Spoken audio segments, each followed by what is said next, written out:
A'udzu billahi minasyaitonir rajim. Bismillahirrahmanirrahim. Assalamualaikum warahmatullahi wabarakatuh. Innal hamdalillah nahmaduhu wa nasta'inuhu wa nastaghfiruhu wa na'udzu bihi min shururi anfusina wa min sayyiati a'malina. May yahdihillahu fahuwal muhtadi wa may yudlil falan tajida lahu waliyyan mursyida. Asyhadu an la ilaha illallah wahdahu la syarika lah wa asyhadu anna Muhammadan abduhu wa rasuluhu la rasula wa la nabiyya ba'dahu amma ba'du. Bapak-bapak, Bapak Ketua RW, Bapak-bapak, Ibu-ibu yang dirahmati Allah SWT, dan yang teristimewa anak-anak kita, adik-adik yang mudah-mudahan akan menjadi generasi penerus yang gemilang bagi umat Rasulullah sallallahu alaihi wasallam. Pertama, kita bersyukur pada Allah Subhanahu wa taala atas izin dan karunia-Nya kita kembali bisa mengadakan majelis ini. Kemudian kita sampaikan juga selawat dan salam buat junjungan kita baginda Rasulullah sallallahu alaihi wasallam. Allahumma salli ala sayyidina Muhammad wa ala alihi wa sahbihi ajma'in. Nah, sebelum kita mulai, kita minta anak kita Azka dan siapa yang membaca siri tilawah? Ya, Farel ya. Oke, Farel. Farel baca siri tilawahnya nanti surat Alam Nasrah ya. Ada terjemahnya di situ? Oke, silakan buka.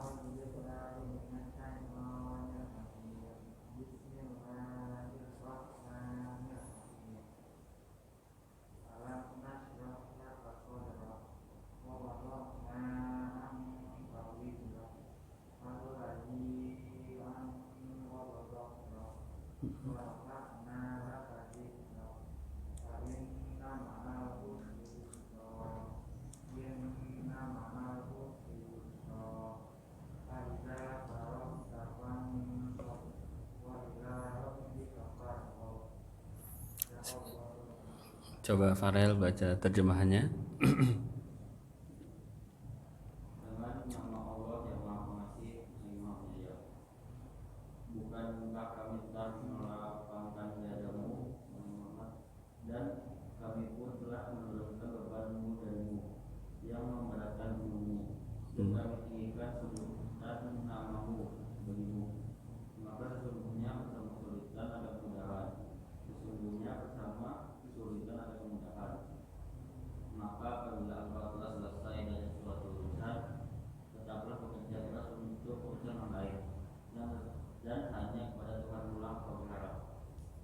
Sadaqallahul azim wa sadaqa rasuluhul karim wa nahnu ala dzalika minasyahidin wasyakirin. Bapak Ibu yang dirahmati Allah SWT dan yang kami cintai, anak-anak, adik-adik kita semua, surat Asy-Syarah ini adalah surat yang khusus untuk Nabi Muhammad SAW. Jadi surat yang di dalamnya disebutkan tentang peninggian atau ditinggikannya derajat Rasulullah SAW. Maka di situ Allah SWT memulai dengan Alam nashrah laka sadrak. Bukankah kami nashrah? Jadi Allah menggunakan kata kami di sini. Apakah Allah itu banyak gitu? Maka kalau orang yang saklek dengan bahasa Al-Quran, maka dia katakan kami kok banyak gitu. Sebenarnya bukan. Jadi kami di dalam bahasa Arab penggunaannya sama kayak kita.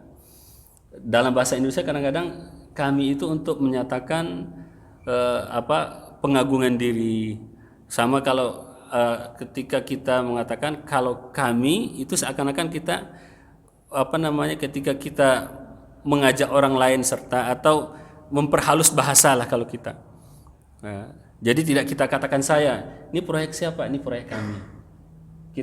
Kita libatkan orang-orang yang sebenarnya dia tidak terlibat tapi gunanya hanya untuk memperhalus bahasa. Tapi ketika Allah Subhanahu wa taala yang mengatakan kami, ini untuk menunjukkan litta'zim, untuk mengagungkan Allah Subhanahu wa taala. Allah katakan, bukankah kami sudah melapangkan dadamu? Jadi ternyata derajat yang tinggi itu dimulai dengan lapang dada. Hati kalau lapang, pikiran kalau lapang, maka dengan dari situ dia akan meningkat, bisa menjadi penyebab tingginya derajat seseorang. Kalau hati lapang bisa belajar kan? Biasanya kalau ada adik nih, kalau yang kuliah ataupun yang sekolah, kalau lagi galau misalkan, bisa nggak belajar? Nggak bisa. Kalau lagi stres misalkan ada tekanan macam-macam masalah apa atau misalkan berantem sama kawan, ketemu sama dia nggak bisa belajar kita. Nah, kalau bapak-bapak misalkan kalau yang sudah punya tanggung jawab, punya masalah, untuk mikir susah. Kenapa? Karena hati sedang tidak lapang. Tapi kalau hati lapang, apapun yang terjadi kita akan bisa berbuat. Kita akan bisa berprestasi, tapi syaratnya alam nashrah laka sadrak, hati lapang dulu. Itu yang dilakukan oleh Allah SWT terhadap baginda Rasulullah sallallahu alaihi wasallam. Alam nashrah laka sadrak wa wada'na anka wizrak, dan kami telah menggugurkan untukmu beban-beban. Beban di sini maksudnya adalah dosa-dosa. Rasulullah itu sudah tidak ada lagi dosanya. Ketika ditunjuk dan dinobatkan sebagai nabi oleh Allah SWT, maka beliau sudah dihapuskan dosa-dosanya oleh Allah SWT. Kalau kita masih ada beban dosa, biasanya susah untuk bergerak. Sebagai contoh, saya punya teman, dia itu kerja di Chevron kalau sekarang nih, kalau dulu Caltech ya. Dia punya teman, jadi teman saya ini punya teman, orangnya cerdas, pintar sekali. Kalau kawan ini dibandingkan dengan kawannya itu, kawan saya ini dibandingkan dengan orang itu, nggak ada apa-apanya menurut dia. Tapi dia pernah melakukan sebuah kesalahan kawannya tadi. Mereka jadi sama-sama daftar masuk Chevron, masuk Caltech ketika itu, sama-sama daftar. Cuman dia punya dosa masa lalu. Dosa masa lalunya itu adalah dia pernah mencoba untuk menggunakan sabu-sabu atau apa namanya? Bukan, yang ganja. Pernah dia mengganja gitu. Tapi orangnya keren, orangnya pintar, orangnya cerdas, insinyur pula kan. Ketika masuk Chevron, dari sisi ujian tertulis itu lulus. Ujian wawancara lulus, tapi ternyata dia tersandung pada satu hal, yaitu pas ujian kesehatan ternyata dia dinyatakan pernah positif mengkonsumsi narkoba. Gara-gara itu dia tidak jadi masuk Chevron atau tidak jadi masuk Caltech. Itu artinya apa? Ada dosa masa lalu yang mungkin belum Allah, karena dia mungkin belum taubat, jadi Allah nggak selesaikan juga. Begitu juga dalam kehidupan kita. Kalau seandainya ada beban dosa yang tidak kita taubati, yang kita tidak minta ampunkan, maka akan selama hidup kita akan menanggung itu. Untuk Rasulullah SAW, semua itu sudah dihapuskan oleh Allah SWT. Jadi ringan. Orang kalau nggak punya dosa itu ringan. Kalau ngomong ringan, kalau bicara ringan, bersikap juga ringan. Tapi kalau orang punya beban dosa, berat. Apalagi sebagai seorang ustadz ya. Ustadz, penceramah, motivator, kalau punya dosa berat. Kita tidak usah kita sebut nama. Dulu ada seorang motivator kondang luar biasa. Mungkin se-Indonesia ini dia yang paling populer. Tapi ketika ada beban dosa yang selama ini tidak dia anggap, atau ada sesuatu yang mengganjal di kepala dia atau menjadi beban di punggung dia, setelah itu untuk ngomong udah susah. Tahu kan maksudnya? Tahu kan maksudnya? Jadi kalau kita punya dosa, untuk ngomong itu sudah berat, apalagi untuk bersikap. Maka untuk Rasulullah juga demikian. Allah sudah jaga beliau selama hidup beliau, tidak pernah beliau berzina, tidak pernah meminum khamar, tidak pernah menyembah berhala, walaupun belum menjadi nabi, tapi itu tidak pernah beliau lakukan.